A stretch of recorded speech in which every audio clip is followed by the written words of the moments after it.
อ๋อเนี่ยเคลียร์พื้นที่อ่ะได้วางได้อยู่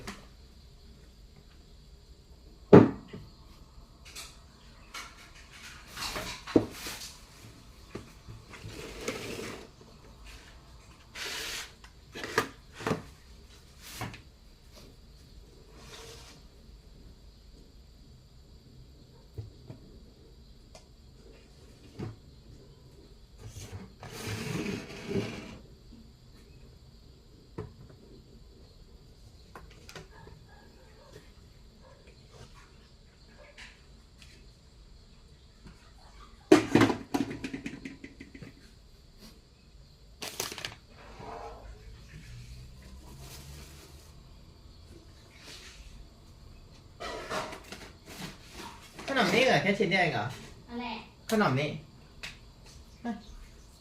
อ๋อหรือวันนั้นเชกินไปแค่ห่อเดียวนี่ได้เจียกินไอ้วันแรกเชกินไป2 ห่ออีกวันสงสัยกินไปห่อ 1มาเธอยังไม่ได้กินนะทั้งหมด4 ห่อคุกกี้เธอกินไหมกินแล้วนะเมื่อวาน อ่ะหมายถึงจะกินอีกปะไม่กินโอเคเธอได้กินเมื่อวานเรากินกับพ่อคนละคนนั้นชิ้นอ่ะทั้งหมดมันมีกี่ถ้วย 4ปะกินน่าจะ3พ่อเลยกินมัน5 บาทปะโอ้ยไม่มันน่าจะเกิน5เยอะว่ะพี่โอเล่เขาน่าจะซื้อมากินเองเขาไม่น่าจะขายดูไงนี่ก็เยอะเนี่ย4 ชิ้นไม่5 บาทแล้วก็เขาน่าจะซื้อมากินเองแล้วเขาก็ให้เรานี่ไงเหลือพื้นที่ให้ตายเยอะนะไม่ตรงนี้ก็ได้แต่ว่ามันอันนี้เยอะมากเลยสงสัยต้องหาพื้นที่เอาโต๊ะมาเพิ่มแล้วห้องจนไม่มีที่จะนอนเนี่ยนั่งกินห้องนอนแต่ก็ต้องถืออีกนะนอกจากไปทำอาหารห้องนู้นเลยเนี่ยระเบียงแต่ห้องนู้นก็มีอุปกรณ์เยอะแยะออกกำลังกายเหรอแฝนเต็มคือมีเท่าไหร่ก็เต็มมาเอาง่ายๆห้องนู้นน่ะเหรอพื้นที่ไม่ว่าจะห้องไหนออกกำลังกายเหรอตรงไหนก็เหอะพื้นที่เยอะก็ของเยอะ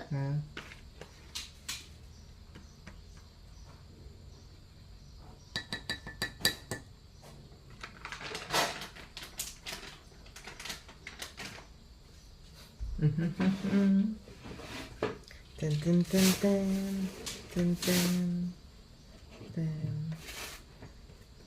ตามนั้นหายช่วงงานก็เห็นThis is my menu everyone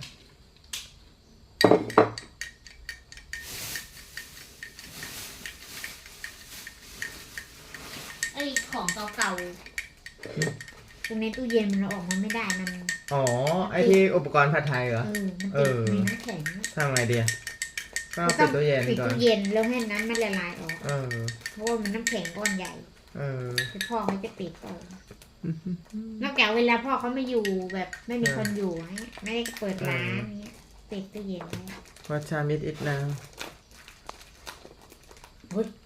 อันนี้ก็มีไข่ต้มก็3 ลูกแล้วอันนี้10 โมงละก็23 ชั่วโมงได้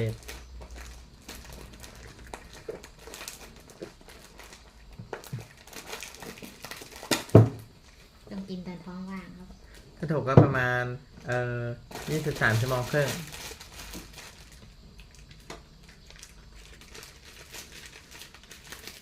I will eat this cookie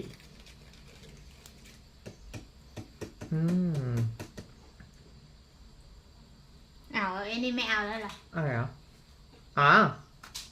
อันนั้นอันใหม่แต่กินพวกนี้อันเก่าหมดก่อนนะอันนั้นก็เดี๋ยวกินหมดจะเอาใส่ไปในนี้เอาไปแช่ตู้เย็น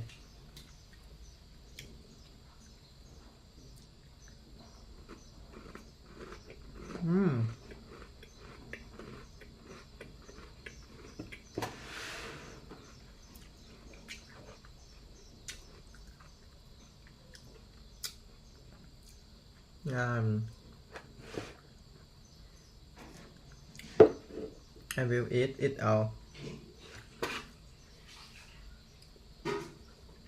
oh I got off fruit strawberry lentil raspberry strawberry banana choco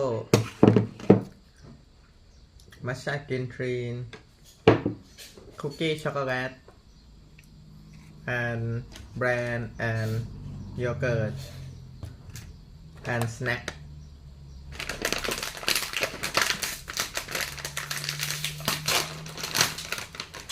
เก้าอี้เราไปไหนไง นี่ไง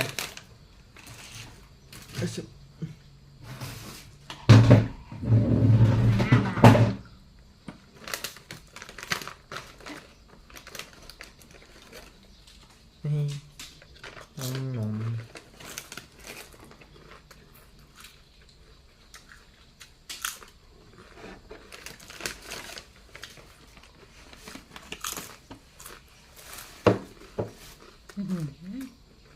คุณชาย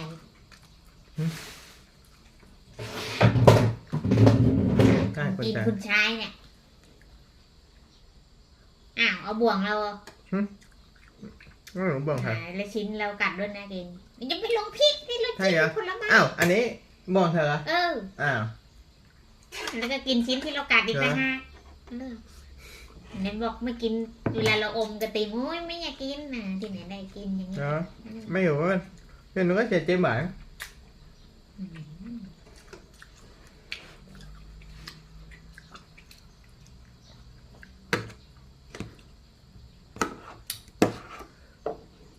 เฮ้ยเปรี้ยว อืม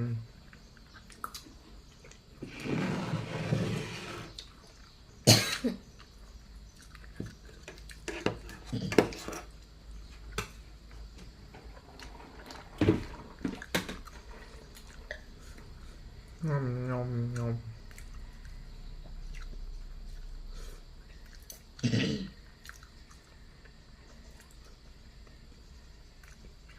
กินไหมอร่อยมากเลย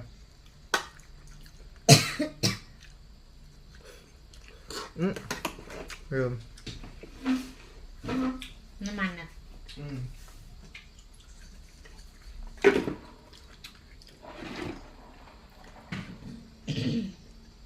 I forget to eat มันต้องมีที่ดึง อืม จะได้เปิดง่าย Apple cider vinegar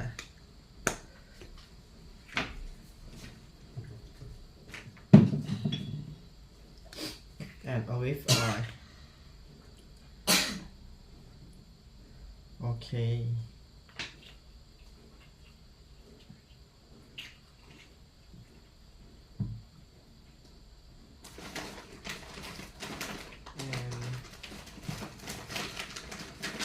อะไรมาส่งแม่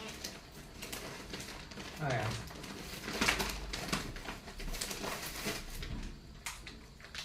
คูมิน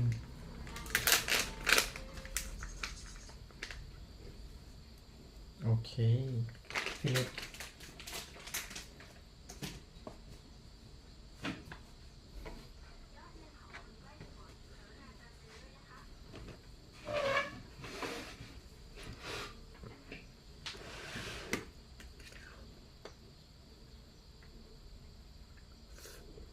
ฮัลโหลพี่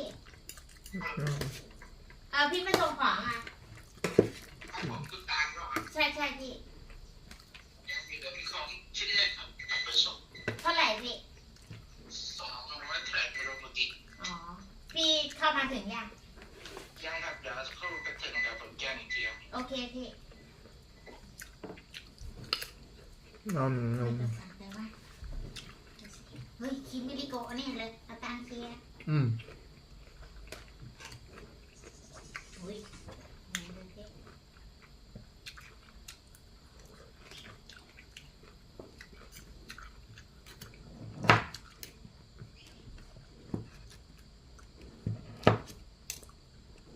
cut banana into a small piece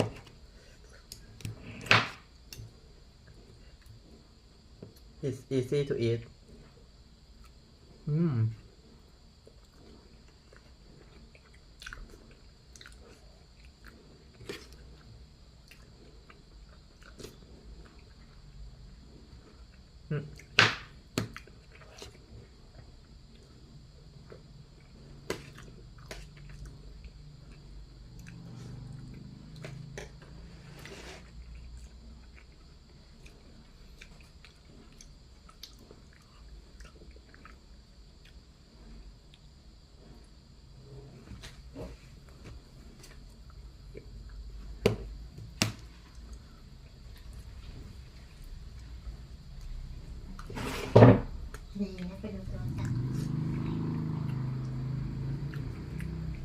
มันไม่มีเสียงนะ ไม่ใช่เราปิดเสียงไว้ไง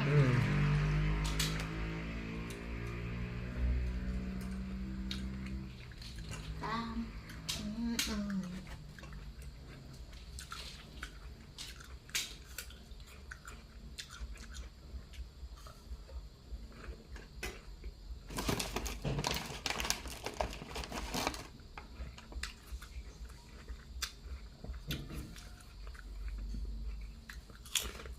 งอม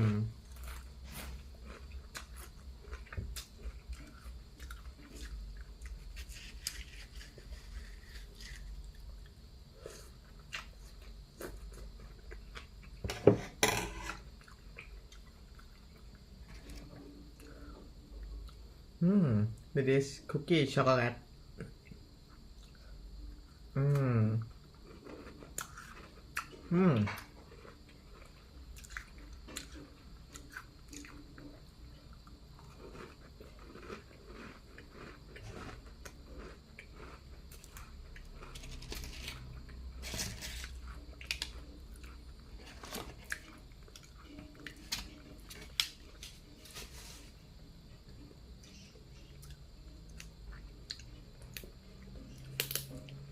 แอนโยเกิร์ต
Cut the banana to small piece โอเค and then eat it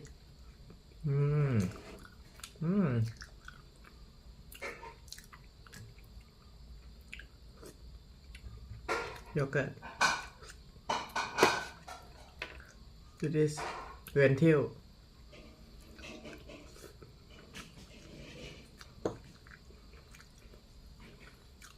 broccoli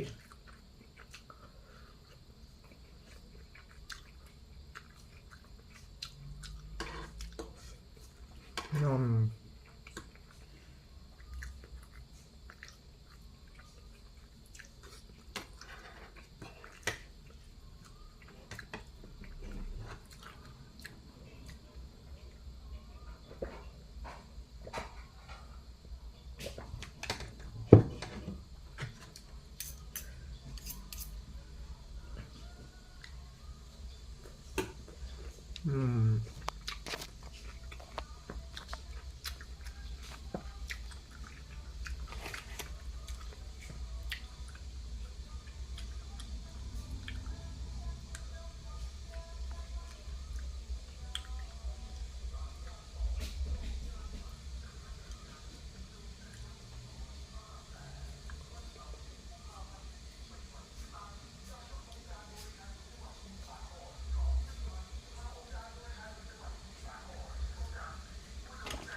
Technologies that are dominating today,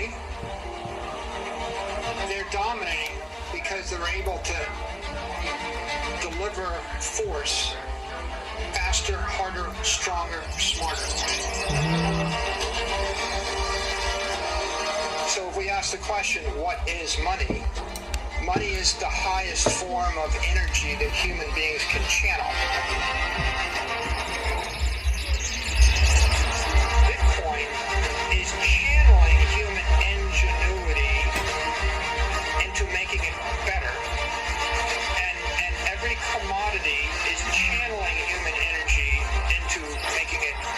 course, เธอยังไม่นั่งเหรอ lowbrow or the historic colloquial term is hodl, right? Hold on for dear life, or just hodl or save, whatever. And the highbrow term would be adopt as a Treasury Reserve asset.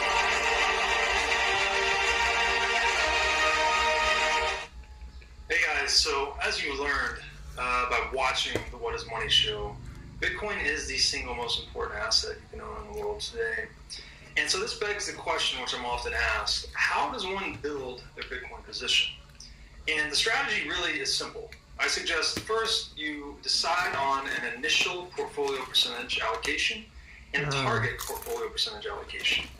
Go ahead and establish the initial position with a one-time buy, and then start dollar cost averaging towards your target portfolio percentage. And you can also complement this by buying Bitcoin price dips to further increase that position and reduce your cost basis. And finally, I suggest to everyone to take custody of their Bitcoin, to move all of their Bitcoin into self-sovereign custody. Because again, Bitcoin left on an exchange is not Bitcoin, it's Bitcoin IOU. And for those of you living in the US, there's no better choice than Swan Bitcoin to do all of the above. So Swan lets you set up automatic recurring buys for Bitcoin, also lets you facilitate one-time buys for buying price dips. And finally, they let you set up automatic recurring withdrawals and storage, which is a really big deal. And all of this they provide at the lowest fees in the business, approximately 0.99% per year for weekly buys of $50 or more, which is about 70 to 80% less than Coinbase by comparison. And the best part, Swan is a Bitcoin-focused education-first company. They publish great content on their Swan Signal Live podcast.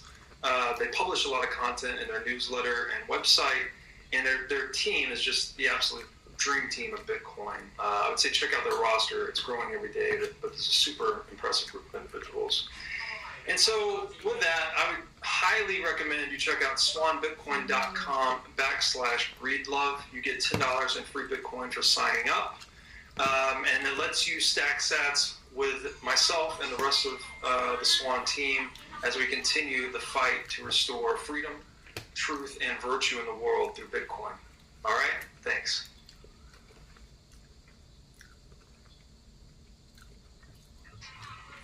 Hey guys, welcome back to episode 4 of the What is Money show. We're coming back today with part 4 of the Sailor series. And this is the first part of day 2. So Sailor and I spent 2 days recording. We did about 10 and a half hours in total. So episode 4 represents the first episode in day 2. And if you haven't seen episodes 1 through 3 yet, I highly recommend you go check those out. We built a lot of foundational material there that just gets referenced back to going forward, so I think it's really important. In episodes 1 through 3, we covered the Stone Ages, the Iron Ages, we went into the Dark Ages, and we came forward into the Steel and the Industrial Age.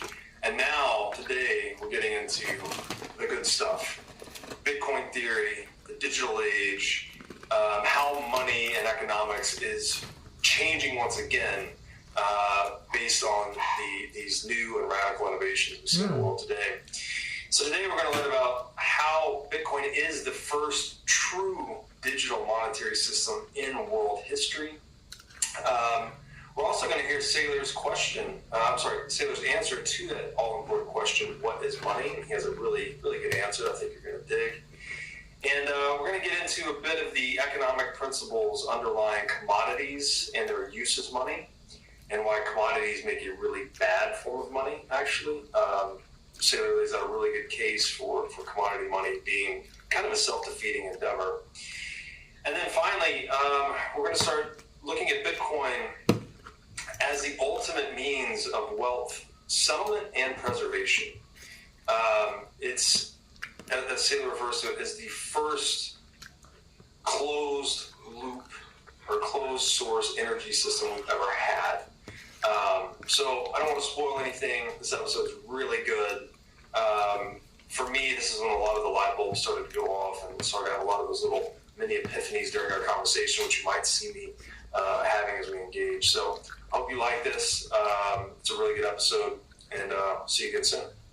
Hey everyone, welcome back to the What is Money show.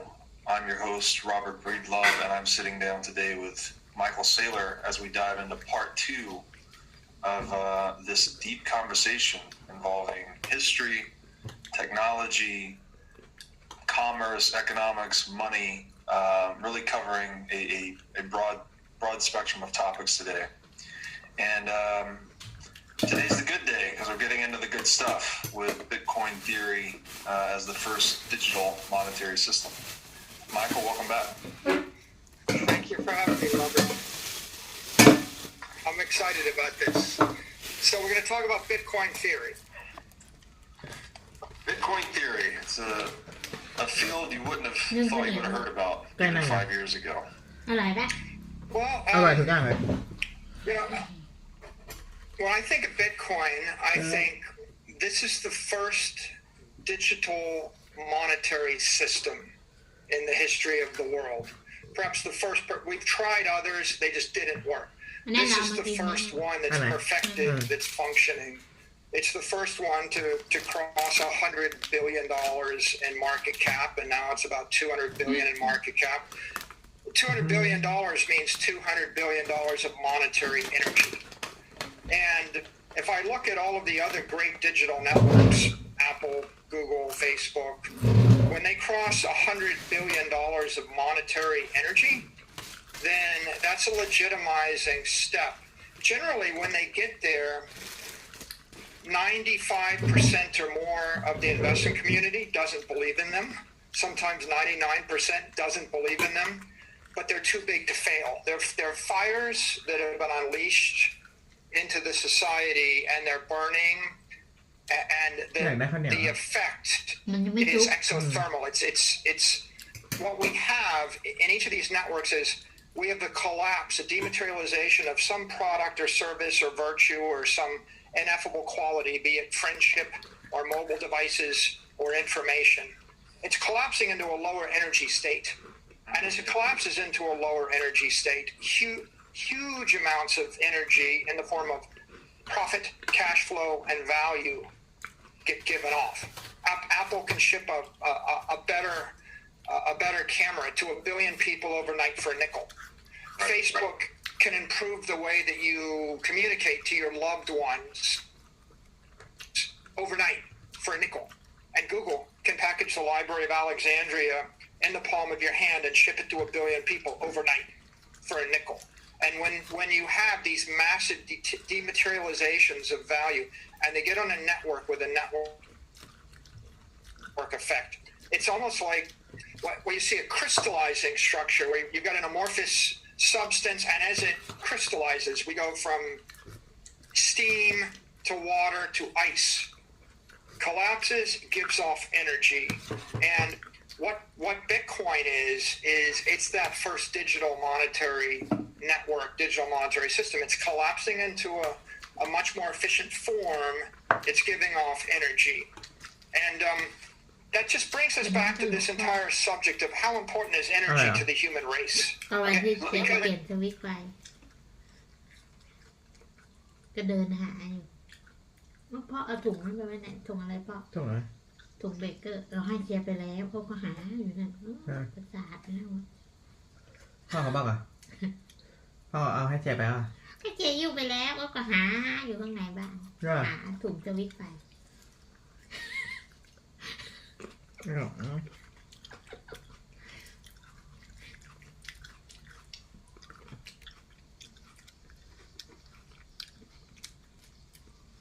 มันเด็กอ่ะ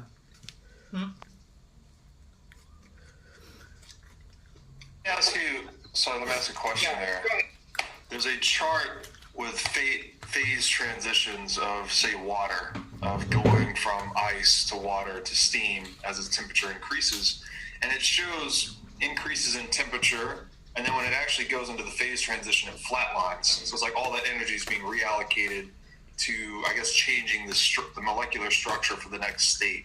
Then the temperature starts to increase again as it goes into water, and it flatlines again before it goes into steam.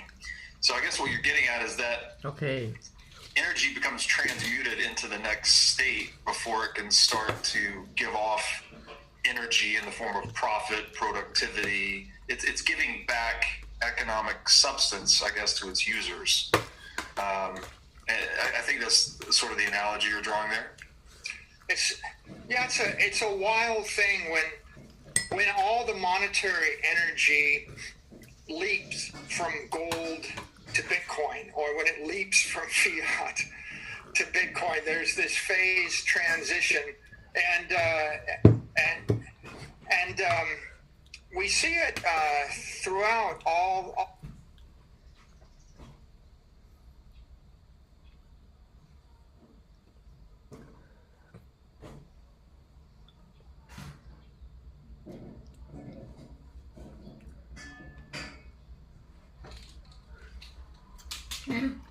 Hơiร้อน Yeah. Phải là cái gái khăn.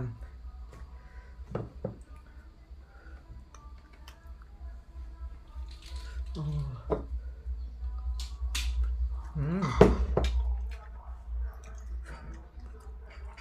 It's very good.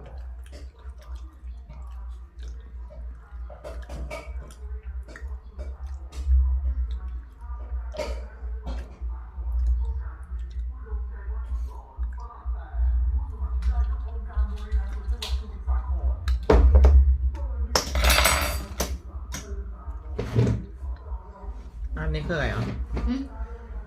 All areas of science. Pa hả? Right now, this is Chừng hả? just the first time in human history เอาบ่วงเข้า that บ่วง we เทียม see กลิ่นจะเที this ยม creation of a pure digital monetary network. And I want to replace ชิ monetary ม network ชิ with มก่อนว่าอร่อยป่ะ energy ค่อย network ตักเลย because monetary energy is energy, and money is energy. In fact, money is the highest form of energy. So if we ask the question, what is the leap from gold to Bitcoin, or when it leaps? Hey guys, welcome back to episode 4 of the What is Money show. อันนี้มันก็ We're coming back today อันนี้ with แค่เป็นพิธีกร we've done Bitcoin world history. We're also going to hear sailors qualifying commodities and their use as money, and why we're going to start looking at Bitcoin as the ultimate or closed source energy started to go off, and started to have a lot of those little mini epiphanies during our conversation, which this deep conversation involving history, technology, commerce, economics, money, really covering a broad spectrum of topics today. And today's the good day because we're getting into the good stuff with Bitcoin theory as the first digital monetary system. Michael, welcome back. Thank you for having me, Robert. I'm excited about this. So we're going to talk about Bitcoin theory. Bitcoin theory. It's a field you wouldn't have thought you would have heard about even 5 years อัน ago. นี้อร่อยเดี๋ยว Well, you know, when I think of Bitcoin, I think จะไม่ได้เป็น this พริก is กับ the ปิง first digital monetary system in the history of the world. Perhaps the first. We've tried others; they just didn't work. This is the first one that's perfected, that's functioning.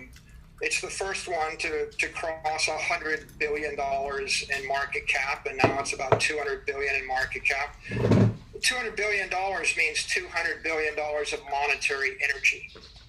And if I look at all of the other great digital networks, Apple, Google, Facebook, when they cross $100 billion of monetary energy, then that's a legitimizing step. Generally, when they get there, 95% or more of the investment community doesn't believe in them. Sometimes 99% doesn't believe in them, but they're too big to fail. They're fires that have been unleashed into the society, and they're burning, and the effect is exothermal. It's what we have in each of these networks is we have the collapse, a dematerialization of some product or service or virtue or some ineffable quality, be it friendship or mobile devices or information. It's collapsing into a lower energy state. And as it collapses into a lower energy state, huge amounts of energy in the form of คนนี้ profit, cash จะ flow, พูดถึง and บิตคอย value get given off.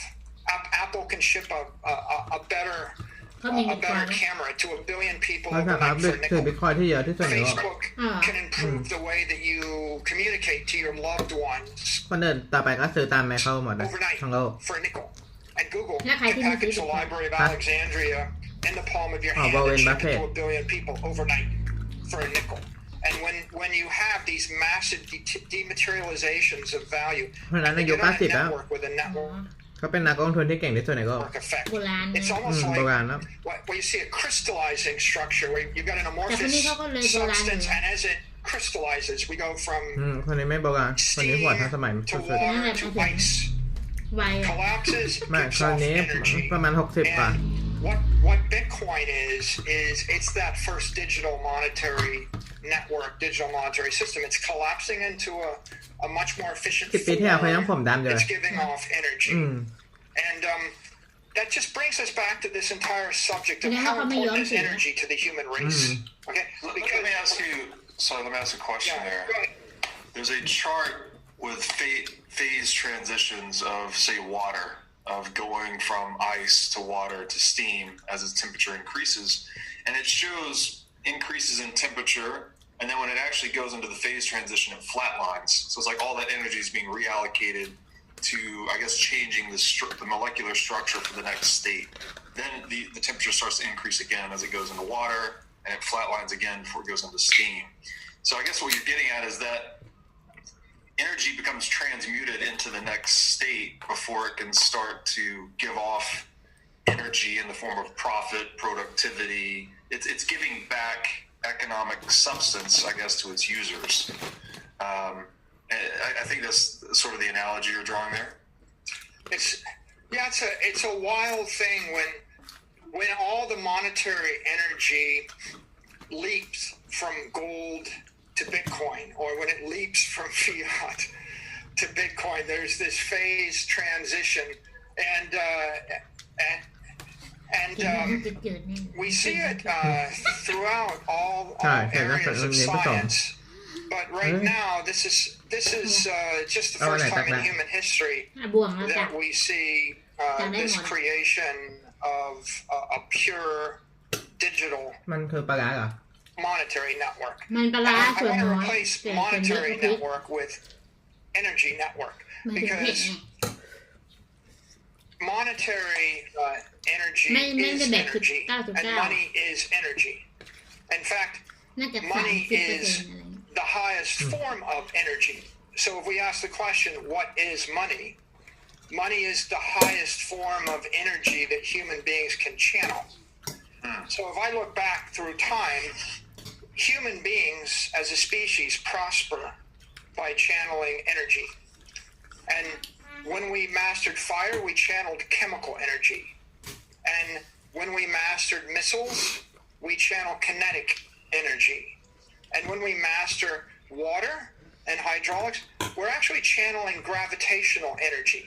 The idea of an aqueduct is, well, I'm using gravity to move water 70 miles, or I'm running a water wheel, or I'm floating a 2-ton block in the water, and the gravity's pushing down on the water, and the water is pushing up. And when I dam a stream and I generate hydro energy, well, that's gravity being converted to energy. But if I dam the stream to divert a bunch of fish into my pond, I'm still using gravity. Now, I can channel gravity by dumping a bunch of rocks on your head, but it's not nearly so easy to create a river of rocks as it is to actually just tap into a river of water. And so the mastery of fire and water is the mastery of chemical energy, gravitational energy, eventually thermal energy, and that in the modern era morphed into the mastery of electrical energy and atomic energy. And of course, there's conservation of energy. And when we look at all of these energy networks, look, 100 guys with bows and arrows are an energy network, right? I'm moving kinetic energy from this side of the battlefield to that side of the battlefield. เอาถ่ายให้หน่อยได้ปะ And a civilization Well, no. at the mouth of a river with cities up and down the river, right, is sitting on an energy network, right? Just like the Aegean and the Greek civilization was sitting at the middle of an energy network, and they were using gravitational energy to and by wind energy, right, another form of energy between sails and gravity. And, I'm taking advantage of these energies. So the theme is humans prosper by channeling energy. Yeah. Now, what's the most efficient energy network in the history of the world? Well, it's about to be Bitcoin. Because the challenge of humanity is, how do I store energy and transmit energy across time and space and domain? And by domain, I mean perhaps governmental domain. Like, how do I move my energy from New York to Tokyo? And this becomes an interesting question, right? Let's take a typical power grid. Well, I generate power, I channel chemical energy into electrical energy. I lose like 35% of the energy in the coal or in the fossil fuel. When it gets onto the grid, I move it over a high voltage line, and I can move it up to about 500 miles, and I lose 2% of the energy. Now it has to get stepped down to 240 volts or lower voltage even to get into your house. I lose as the voltage steps down. I lose more energy. It's about a 4% loss. If I had pure energy at the power plant, I'm going to lose 6% of the energy to put it into your house 250 miles away. I can't send it 2,000 miles away. I just can't. I can't send it 10,000 miles away. Energy will not move from New York to Tokyo, but I can do New York to Schenectady. Now, when it gets into your house, you have to use it immediately. You can't store it. So let's say I wanted to store it. I need a battery. Well, the absence of a battery prevents a mechanism. The mobile wave is a function of lithium-ion batteries in the palm of your hand. No lithium-ion battery, no smartphone. Now, we're working with modern batteries, Tesla. It's all about the battery, right? And Elon Musk has really driven battery technology. So let's say I put a battery in your house, and you pull energy into your house. Well, you've lost 6%. Now, a typical battery, a good one, is going to lose 2% per month. Okay, that means you're going to lose 24% of your energy a year. Well, what does that sound like? It sounds like 24% inflation a year. It sounds like hyperinflation. It could get worse, right? Hyperinflation is 100% inflation here. Let's say that I have a battery which loses 20% of my power a year. Well, my half-life on my energy that I pulled off the plant is 3.5 years in 10 years. Right? Up to 12.5% of my energy. So the entire civilization is based upon electric power grids and networks, and yet it's not that good. I mean, you really can't store that much power. Anybody that ever put their computer, they charged it and left the computer for a month or 2 months, and you whipped it open, it's like, it's drained. It's dead, yeah. Okay, so now, let's say I want to take $100 million. By the way, I can take $100 million of money, and I can buy $100 million of electricity in New York. And I can distribute it to 10 million people in New York, as long as they use it today. But so if they don't use it today, it starts to bleed out, and so this is the loss on the network. Now, and in a monetary sense, we would say that energy really lacks durability, right? And I think this is important too, to tie this back to money, is that gold itself, to your point, was an energy network, right? It was whatever productivity couldn't be allocated towards something more economic, we would go and mine gold, such that gold became this claim on savings of humanity, which is what money is. And those savings themselves are the result of all our collective energy utilization up until that point, right? We've been transitioning energy into capital, and then gold or money becomes the network that commands that capital. And then what I think is interesting too is that the scarcity of the gold actually reflects the scarcity of the energy, right? So it maps onto it in a way. A brilliant insight. And now let's play a thought experiment. Let's take our $100 million worth of monetary energy and let's put it in a power network and then that runs on copper, and then let's put it into a gold network. If I put it into a copper energy network, I have 24% bleed rate per year by the time it gets to the เกือบอิ่มเกือบมา battery. I lose 6%, and I can't get more than 500 miles. Okay, so that it's a very short-term, short duration, here and now energy network. Let's put it into a gold network. I put $100 million into gold. Now I can move that $100 million of gold 100 miles. Would I lose 6%? No, probably not 6%. Right, I could probably move $100 million of gold 100 miles for $10,000 to $100,000, depending upon how much security I need.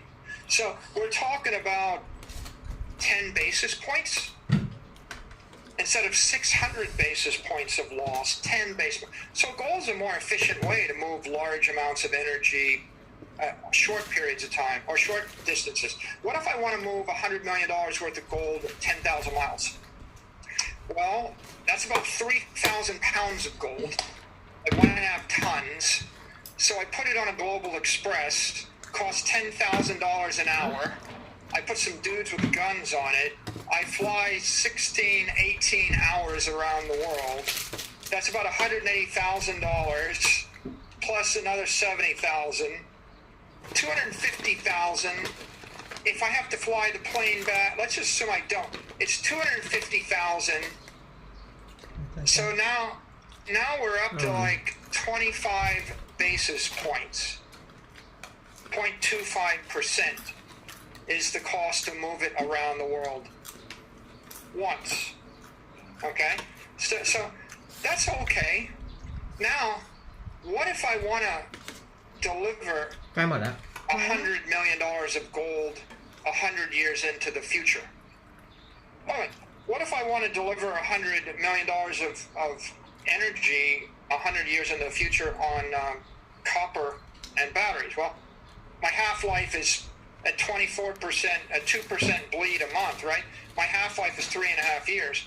It's gone completely. And everybody with any common sense knows if you put your laptop charged in your attic for 100 years, it will not be charged in 100 years. Right, you cannot store electricity on a copper network or a lithium-ion battery. It's no good. I put it in gold, put it in a vault. So let's say I put it in a vault in J.P. Morgan. And I put in a vault in J.P. Morgan in 1900 in the United States of America. And the United States is the most successful country in the 20th century. We win every war, and J.P. Morgan remains as a bank, and the vault and New York remains. In that case, assuming a 2% mining rate, so assuming a stock to flow of 50 and miners mine 2% more gold a year, the half-life of a gold battery is 35 years. I go from 100 million to 50 million in 35 years to 25 million in 70 years to about 12.5 million in 100 years. So I depleted my gold battery 87% if the country in the 20th century, we win every war, and J.P. Morgan remains as a bank, and the vault and New York remains. In that case, assuming a 2% mining rate, so assuming a stock to flow of 50 and miners mine 2% more gold a year, the half-life of a gold battery is 35 years. I go from 100 million to 50 million in 35 years to 25 million in 70 years to about 12.5 million in 100 years. So I depleted my gold battery 87% if the United States wins every war, Right. And if J.P. Morgan isn't a corrupt institution and doesn't fail, and if no one drops a nuclear bomb on New York City. Right. If So those things don't happen, then I will get 12% of my money back. So in addition to betting on gold, right, which is governed by natural law, you're also assuming this counterparty risk in the form of the U.S. government, in the form of J.P. Morgan. You have to bet on stability in the geopolitical landscape as well, right? Because the gold has to be secured, and it has to be secured by institutions. What if you put $100 million worth of gold into a bank in Frankfurt in 1900? What if you put it in the largest bank in Japan, in Tokyo, in 1900? Name a city you could have, and a bank you could have put it in 1900 that would still be there in the year 2000. It's a short list, by the way. London, Switzerland, Zurich, New York. You would have failed in Paris, Berlin, anywhere in Eastern Europe. You would have failed in Moscow. You would have lost it all in Beijing. You would have lost it in Tokyo. You would have lost it all anywhere south of the Rio Grande. Yeah. And in the You would have U.S., lost it everywhere in Africa. possibly with Executive Order 6102 have impacted you in the U.S.? And you would have lost it in the U.S. Yeah. Okay, so isn't it ironic? Okay, so can't we reduce it down to maybe Switzerland? Maybe? Yeah. Like, it's an interesting exercise for the reader, but the counterparty risk on gold is at the municipal level, the state level, the federal level, and the corporate level. And that's and over there's a phrase, right? Over a long enough timeline, the mortality rate is 100%. Right. Yeah. Oh, Yeah. In the long run, we're all Philip, dead. everyone. Right? So I think Keynes may have said that. He said it. Robert Heinlein wrote a book called Lifeline that he said over a long enough timeline, the mortality rate is 100%. Yeah. Okay. And so, in this particular case, back to our gold network. We have a gold network and we want to move money. So I put $100 million in gold and I want to move it around. Well, it's 25 basis points every time I move it around the world. If I move it once a quarter, it's 1% bleed a year. If I move it once a quarter. Okay? If I mine it, it's 2% bleed a year. That gets me to 3% bleed a year. Divide that into 70 and every 22 years. That's the half-life of gold. Energy on a gold network has a half-life of 22 years at best. When you throw in the counterparty risk and the need to move it around, let's just assume we're moving it around so we don't lose it.